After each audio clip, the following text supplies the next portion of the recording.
నేనేమి చెప్పలేదు కదా మేడం. నేనేదో ఇన్ఫర్మేషన్ చెప్పానని మీడియా ముందు ఎందుకు చెప్పారు మేడం? ఆ నీలకంఠం నేనేదో మీకు ఇన్ఫర్మేషన్ ఇచ్చానని నన్నే చంపాలని చూశాడు మేడం. ఇప్పుడు నా ఫ్యామిలీ పరిస్థితి ఏంటి మేడం? కాపాడిందెవరు? మీరే మేడం. ఒప్పుకుంటాను, కానీ ఆ నీలకంఠం గురించి మాత్రం ఏం అడగండి మేడం. ఏయ్, పదవే వెళ్దాం. ఓకే, వెళ్ళు. ఆల్రెడీ తన మనుషులు బయట నీకోసం వెయిట్ చేస్తున్నారట. మిమ్మల్ని కాపాడడానికి అప్పుడు నేను వచ్చాను. మరిప్పుడెవరు వస్తారు? ఏంటి మేడం మీరు ఇలా టార్చర్ పెడుతున్నారు? చూడు రాంప్రసాద్, క్రూర జంతువులు జనవాసాలకు వస్తే అందరూ ఒక్కటై వాటిని చంపేస్తారు. అవి ఎప్పుడూ బోన్లో ఉండడమే మంచిది. నేను చెప్పేది అదే. అసలేం జరిగిందో చెప్పవయ్యా. ఆ ఇల్లు బృందావనంలా ఉండేది. ఆ బృందావనానికి యజమాని శ్రీనివాసమూర్తి గారు. ఆయన పెద్ద కూతురు ఐశ్వర్య, పేరుకు తగ్గట్టే ఐశ్వర్యవంతురాలు, గుణవంతురాలు కూడా. ఇక రెండో కూతురు సౌందర్య, తన లండన్ లో ఉంటుంది. ఆ దేవుడు అన్ని ఇచ్చినా ఏదో ఒక కొరత పెడతాడు అంటారు. ఆ ఇంటి దేవతని తీసుకెళ్లిపోయాడు. ఓహోహో, నమస్కారం. నమస్కారం. అరే రే, ఏంటిది? ఇవన్నీ నాకు నచ్చవు. మాలాంటి వాళ్ళు మీలాంటి వాళ్ళకి ఇవ్వగలిగేది ఇదేనయ్యా. ఏంటి మల్లయ్య? సరే, మీ అబ్బాయికి ఎంబీబీఎస్ సీట్ వచ్చిందా? వచ్చిందయ్యా. సీట్ అయితే వచ్చింది సార్, ఆ, కానీ ఫీజు కట్టడానికి డబ్బులు లేవు సార్. వాటన్నిటి గురించి నువ్వు ఆలోచించకు. నువ్వు కేవలం చదువు మీద శ్రద్ధ పెట్టి బాగా చదువుకో. నీ మెడికల్ సీటు, ఫీజు గురించి నేను చూసుకుంటాను. ఓకేనా? బాగా చదువుకో. మీ రుణం ఎలా తెచ్చుకోవాలో తెలియట్లేదు సార్. చాలా ఈజీ శంకర్. నువ్వు బాగా చదువుకొని గొప్ప డాక్టర్ అయ్యి సేవ చేస్తే నా రుణం తీర్చుకున్నట్టే. ఓకేనా? నమస్కారం సార్. ఓహోహో, గోపి గారు బాగున్నారా? మీ దయ వల్ల బాగున్నాను సార్. సార్, మీరు ఊరందరి మంచి కోరుకుంటున్నారు. అందుకే ఆ దేవుడు మీరు అడగకుండానే సదా మీ వెంటే ఉంటూ మీకు మంచి చేస్తున్నాడు. అందుకే భవిష్యత్తులో జరిగే శుభకార్యం గురించి నన్ను చెప్పమని మీ దగ్గరికి పంపించాడు. ఓహోహోహో, అవునా? అయితే ఆ శుభకార్యం ఏంటో అదే చెప్పండి. సార్, నేను విషయం చెప్తే టీవీ ఛానల్స్ బ్రేకింగ్ న్యూస్ తో హోరెత్తిపోతాయి. చూడండి సార్, ఐశ్వర్య గారికి ఓ చూడచక్కని జోడి మంచి సంబంధాన్ని తీసుకొచ్చాను. పక్క ఊళ్ళో నీలకంఠం అని గొప్ప శ్రీమంతుడున్నాడు. మాజీ ఎమ్మెల్యే, పొలిటీషియన్ గా చాలా పవర్ఫుల్. ఆయనకి ఒక్కడే కొడుకు, పేరు వికాస్. అమ్మాయిగా నా ఇంటికి పంపిస్తే కోడల్లా కాదు, కూతురులా చూసుకుంటారు. మంచి కుర్రాడు అంటున్నారు, పైగా మంచి సంబంధం అని కూడా అంటున్నారు. చూద్దాం, దైవ నిర్ణయం. పిలిపించండి. అలాగే సార్. చూడండి సార్, ఇదే వాళ్ళ ఇల్లు. ఎంత విశాలంగా ఉందో చూడండి.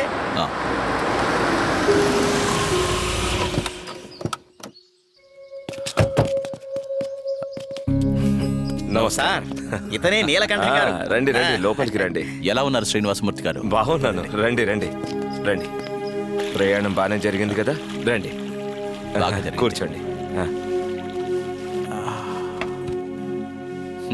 మీ సరళమైన వ్యక్తిత్వం గురించి, మీ దాన ధర్మాల గురించి, జనం మీ మీద పెంచుకున్న గౌరవం గురించి విని చాలా సంతోషం కలిగింది. అంతా దైవ కృప. సార్, అమ్మాయిని పిలిపించండి. పిలిపించు. అలాగే అలాగే. అమ్మా ఐశ్వర్య, రామ్మా.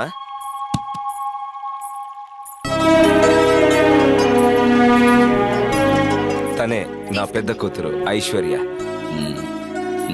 నమస్కారం.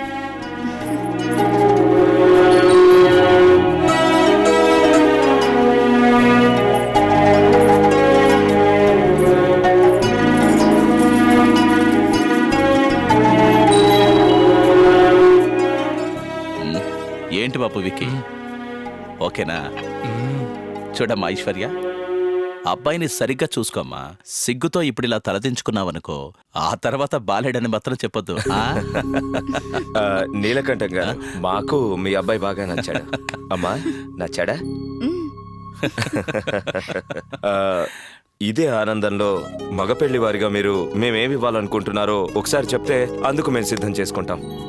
మహాలక్ష్మి లాంటి అమ్మాయిని పంపండి చాలు, మాకిక ఏమీ వద్దు. సర్లేండి, అంతా దైవ నిర్ణయం, మీ ఇష్టం. సంతోషం. మరో 10 రోజుల్లో అంటే సెప్టెంబర్ 6న మంచి శుభముహూర్తం ఉంది. అదంతా సరే, మా రెండో అమ్మాయి సౌందర్య లండన్ లో ఉంటుంది.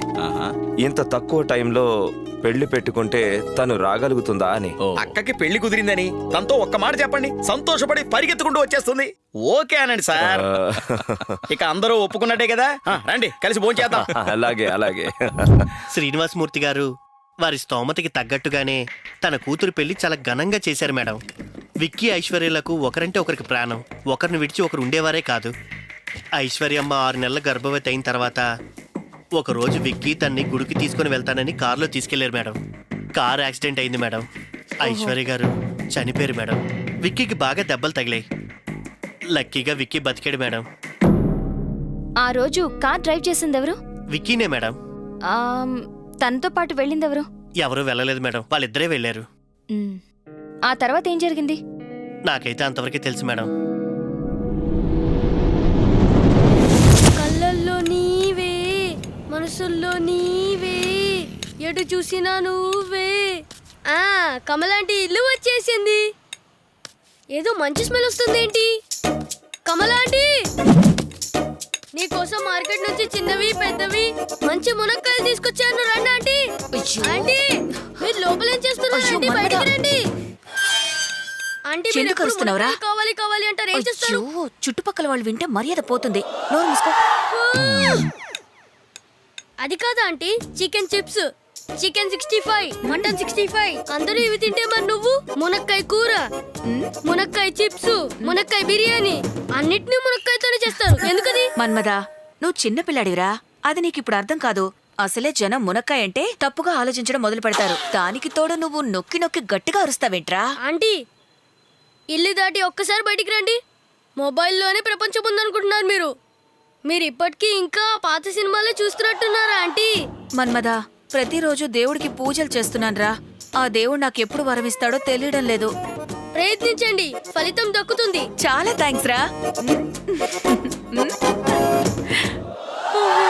అయ్యా, ఈ చిన్నపాటి ఇంజన్ని ఎన్నిసార్లు లేపినా వర్కౌట్ అవ్వదు. ఏమీ ఫలితం లేదు. షకీలా ఆంటీ ఇంటికి వెళ్దాం. కన్నుల్లో నీవేలే. రామ్ ప్రసాద్ చెప్తున్న దాన్ని బట్టి 2 ఫ్యామిలీస్ మధ్య ఎటువంటి మిస్అండర్స్టాండింగ్స్ లేవు. అసలు ఏ చిన్న గొడవ జరిగినట్టు అనిపించట్లేదు. వాడు చెప్తున్నట్టు ఆ నీలకంఠం అంత మంచివాడు కానే కాదు. తను చెప్పిన దాంట్లో మనకి ఒక్క క్లూ కూడా దొరకలేదు.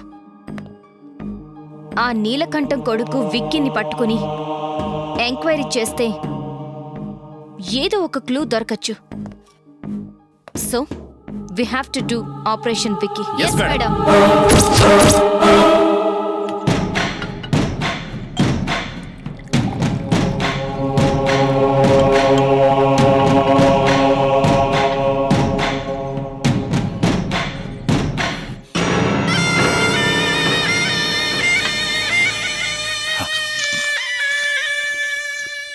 నా కొడుకు రామ్ ప్రసాద్ మీద అటాక్ చేయడం కన్నా ఆ ఝాన్సీ మీద అటాక్ చేసి ఉండాల్సిందే. పీట విరగడైపోయి ఉండేది.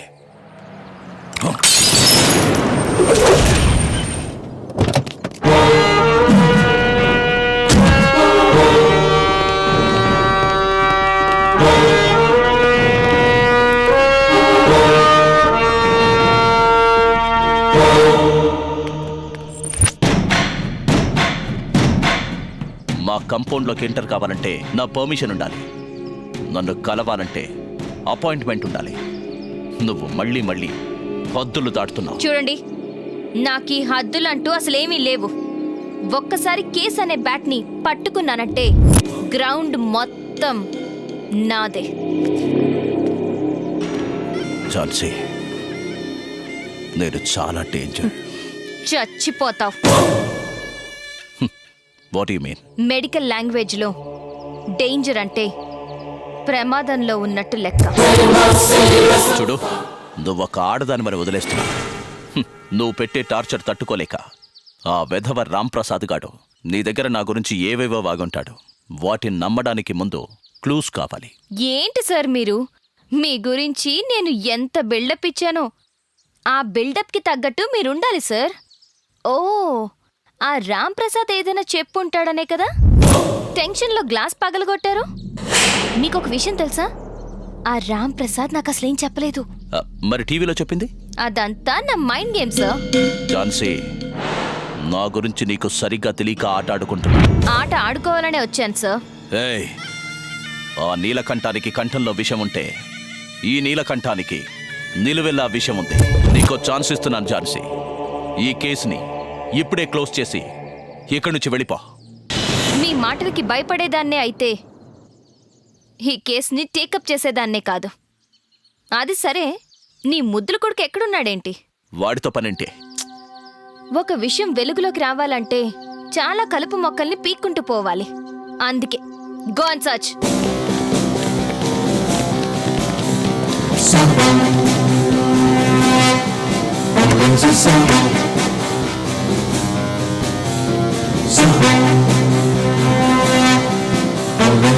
మేడం, మొత్తం అంతా వెతికాం, ఎక్కడా లేడు. ఎక్కడున్నాడు తను? చూడు, తన భార్య యాక్సిడెంట్లో చనిపోయిన తర్వాత వాడు పిచ్చివాడ్లా మారిపోయాడు. వాడెక్కడున్నాడో ఏంటో నాకు కూడా తెలీదు. ఇదిగో, ఇది వాడు విజిటింగ్ కార్డు. ట్రై చేసి చూడు. మేడం, స్విచ్ ఆఫ్ అని వస్తుంది. వాడు దొరికితే నాకు అప్పగించు. అప్పగిస్తాను, లేక వాడికి తోడుగా నిన్ను కూడా తీసుకెళ్తాను ఆలోచిస్తాను. వాడి జోలికి వెళ్తే ప్రాణం గాల్లో కలిసిపోతుంది. నా జోలికొచ్చినా అదే జరుగుతుంది. నీ కొడుకు చెప్పు, సైలెంట్ గా వచ్చి సరెండర్ అవ్వమని. లేదు అంటే వైలెంట్ గా ఎన్కౌంటర్ చేస్తాను. వాడు పాతాళంలో దాక్కున్న వదలను. మూవ్.